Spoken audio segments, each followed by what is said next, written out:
শিক্ষালয় হলো তার পরিবার, তার প্রথম ও প্রধান শিক্ষিকা হলেন তার মা। একজন মাই পারেন শিশুকে নৈতিকতা, মূল্যবোধ, শিক্ষার প্রতি অনুপ্রাণিত করতে। তাই বিদ্যালয়ের পাশাপাশি আপনাদের ভূমিকা অত্যন্ত গুরুত্বপূর্ণ। একজন ডাক্তার, একজন শিক্ষাবিদ, একজন মনোবিজ্ঞানী, একজন উদ্যোক্তা, একজন পরামর্শক, একজন শান্তির দূত, একজন ত্যাগের প্রতীক, একজন আশ্রয়স্থল, একজন শক্তির উৎস, ভালোবাসার কবি, একজন পৃথিবীর শ্রেষ্ঠ শিক্ষক। আপনারা জানেন আপনাদের কত উপাধি। শিক্ষিত মা দাও, আমি তোমাদের একটা শিক্ষিত জাতি দেব। মাই পরে সন্তানকে মানুষ করতে, মানুষের মতো মানুষ করতে। কেন মা সমাবেশ গুরুত্বপূর্ণটা কি? এখানে বিষয় চলো শিক্ষার উন্নয়নে মা বাবার অংশগ্রহণ নিশ্চিত করা, সন্তানদের নিয়মিত পড়াশোনা, স্কুলে উপস্থিত, নৈতিক শিক্ষা সম্পর্কে সচেতনতা বাড়ানো, বিদ্যালয়ের পরিবেশ ও শিক্ষার মান বৃদ্ধি করার জন্য পরামর্শ দেওয়া এবং নেওয়া। আপনাদের করণীয় কি? আপনারা একটু খেয়াল করবেন, আমি যে কথাগুলো বলে যাচ্ছি আপনারা মনে হয় অনেকে খেয়াল করতেছেন না। শিক্ষার্থীদের নিয়মিত স্কুলে পাঠানো আপনাদের করণীয় বলতে যাচ্ছে। অনেক সময় দেখা যায় যে শিক্ষার্থীদের স্কুলে আসার প্রতি অনীহা থাকে।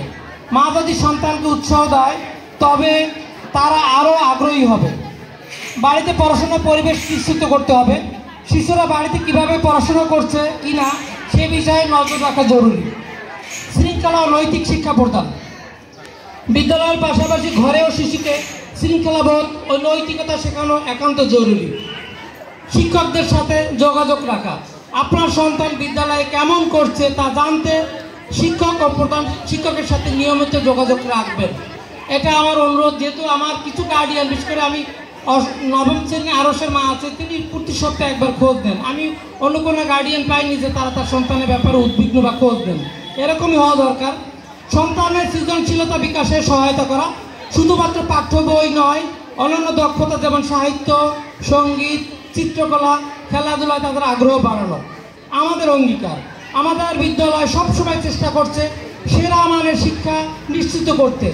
আমরা চাই আপনারা আমাদের পাশে থাকুন, আমাদের পরামর্শ দিন, শিক্ষার্থীদের উন্নত ভবিষ্যৎ গড়তে সহায়তা করুন।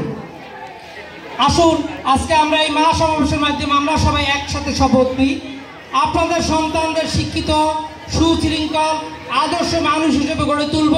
আসুন একসঙ্গে কাজ করি যেন আমাদের বিদ্যালয় আরও উন্নতির শিখরে পৌঁছতে পারে। আপনাদের সবাইকে ধন্যবাদ। আসসালামু আলাইকুম।